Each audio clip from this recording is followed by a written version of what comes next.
నమస్తే, welcome to Ujjwal TV. BRS అధికార ప్రతినిధి దేవి ప్రసాద్ గారు మనతో ఉన్నారు. వారిని అడిగి కేటీఆర్ గారి ఏసీబీ విచారణ గురించి వివరాలు తెలుసుకునే ప్రయత్నం చేద్దాం. సార్ నమస్తే అండి. కేటీఆర్ గారిని ఏసీబీ విచారణ పిలవడం ఎలా చూస్తున్నారు? ఇది ఒక కుట్ర. ఎందుకంటే తెలంగాణ ప్రజల ఆకాంక్షల కోసం ఒక ప్రతిపక్ష పార్టీగా, బాధ్యత ఉన్నటువంటి నాయకుడిగా ఇచ్చినటువంటి హామీలు అమలు చేయాలని ప్రశ్నిస్తున్నటువంటి పాపానికి ఇవాళ రేవంత్ రెడ్డి గారు మొత్తం బీఆర్ఎస్ పార్టీ మీద ఒక కక్ష రివెంజ్ పరిపాలన చేస్తున్నాడు అనేటువంటి విషయం వాస్తవం.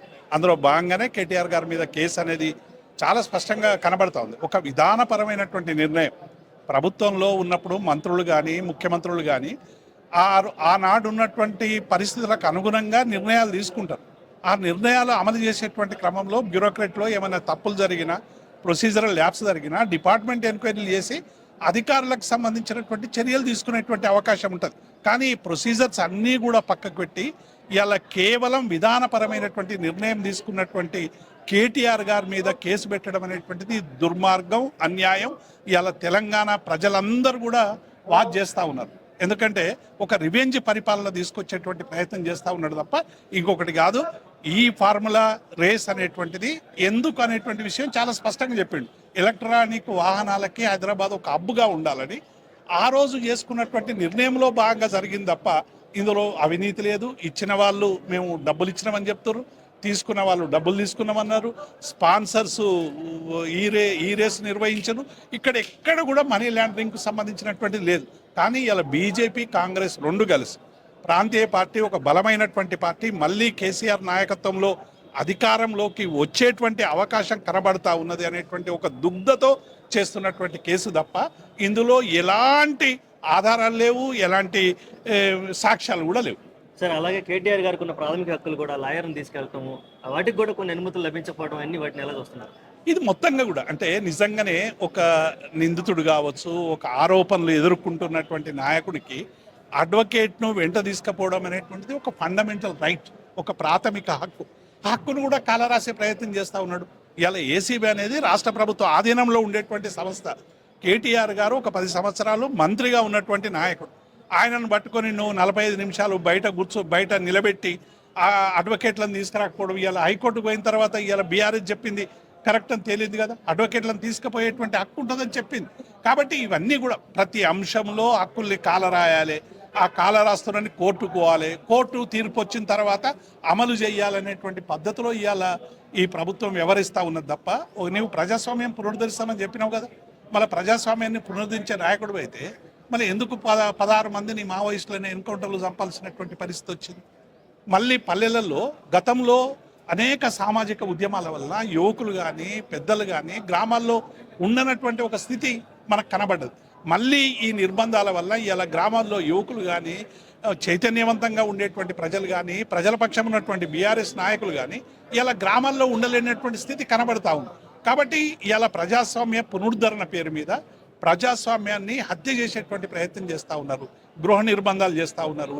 సోషల్ మీడియా నాయకులు ముందుగానే అసలు సంబంధం లేని వ్యక్తులను కూడా పెద్ద పెద్ద వ్యక్తుల్ని గృహ అరెస్టులు చేయడం అంటే ఏంటి? అసలు ఏమనుకోవాలి దీన్ని? అంటే అది తెలంగాణ మట్టికి సంబంధించిన చైతన్యాన్ని తెలియనటువంటి మూర్ఖులు చేసే పని. ఎందుకంటే రేవంత్ రెడ్డి ఉద్యమంలో లేడు, తెలంగాణ ప్రజల పక్షాన లేడు, తెలంగాణ ప్రజల పక్షాన పోరాడలేదు. కాబట్టి తెలంగాణ ప్రజల మట్టి చైతన్యం తెలియదు ఆయనకు. ఏదో కొన్ని అవార్డులు ఇచ్చి రివార్డులు ఇచ్చి నేను తెలంగాణలో ఉన్నా అని చెప్పుకునే ప్రయత్నం చేస్తుడు తప్ప అసలు తెలంగాణ ఉద్యమ నేపథ్యం గురించి ఇలా సాయుధ రైతాంగ పోరాటం నుండి నక్సల్బరీ ఉద్యమం నుండి నేడు జరుగుతున్నటువంటి అనేక సామాజిక ఉద్యమాల్లో తెలంగాణ ఒక ప్రపంచానికే ఒక వెలుగు చూపినటువంటి ఒక రాజకీయ చైతన్యం ఉన్నటువంటి నేల. ఈ నేల మీద దీంతో మీరు ఆటలాడితే డెఫినెట్గా ప్రజలు శిక్ష ఇచ్చేది ఖాయమనేటువంటి విషయాన్ని మేము స్పష్టం చేస్తాం. రైతు పరిపాలన అంటే ఏంటో చూపిస్తానంటూ ఓట్లు ఎంచుకొని పైకి వచ్చారు. మరి రైతుల పరిస్థితి ఎలా ఉంది ఇప్పుడు రైతులకు సంబంధించి రైతులకు వాళ్ళు 3 హామీలు ఇచ్చారు. 1 రుణమాఫీ, 2 రైతు బంధు 10 నుంచి 12,000 చేసి రైతు భరోసా చేస్తామని, 3వది రైతు కూలీలకు వ్యవసాయ కూలీలకు 12,000 ఇస్తామని. ఈ 4గిట్లో ఏ ఒక్కటి సంపూర్ణంగా అమలు కాలేదు.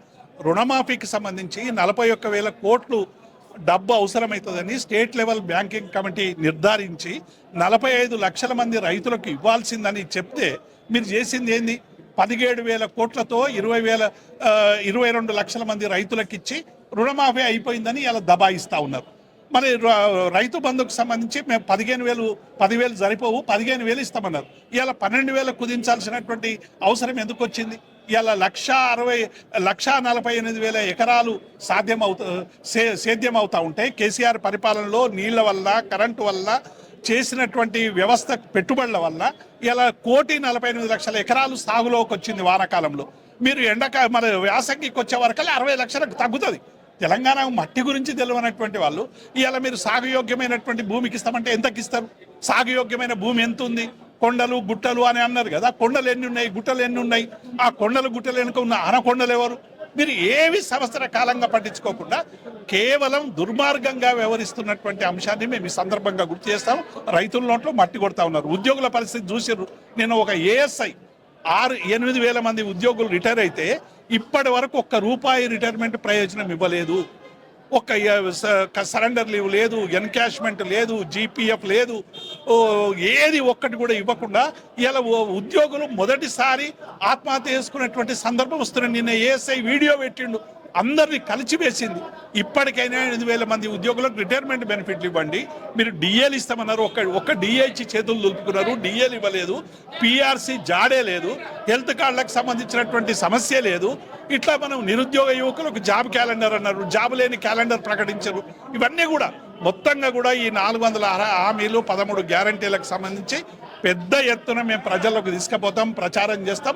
డెఫినెట్గా ఈ ప్రభుత్వాన్ని ప్రజాక్షేత్రంలో నిలబెడతాం. ఒకవేళ కేటీఆర్ గారిని కనుక అరెస్ట్ చేస్తే ఎలా ఉండబోతుంది? కార్యాచరణ ఎలా ఉండబోతుంది? కేటీఆర్ని అరెస్ట్ చేసినా, హరీష్ను అరెస్ట్ చేసినా, ఇంకెవరిని అరెస్ట్ చేసినా బీఆర్ఎస్ పార్టీలో 60 లక్షల మంది సైన్యం ఉంది. నిన్న మా హరీష్ రావు గారు చాలా స్పష్టంగా చెప్పినారు, కుటుంబంలో ఏ ఒక్కరికి ఏమి జరిగినా ఈ 60 లక్షల కుటుంబం అంతా ఒక్కటిగా ఫైట్ చేస్తుందని చెప్పినాం. అట్లా ఫైట్ చేస్తాం.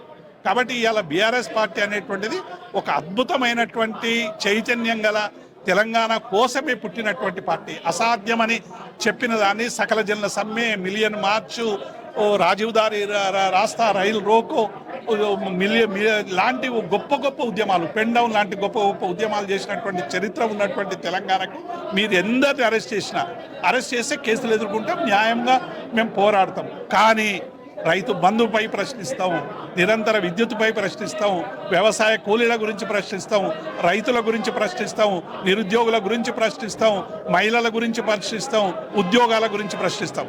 మా ప్రశ్నలు ఆగవు.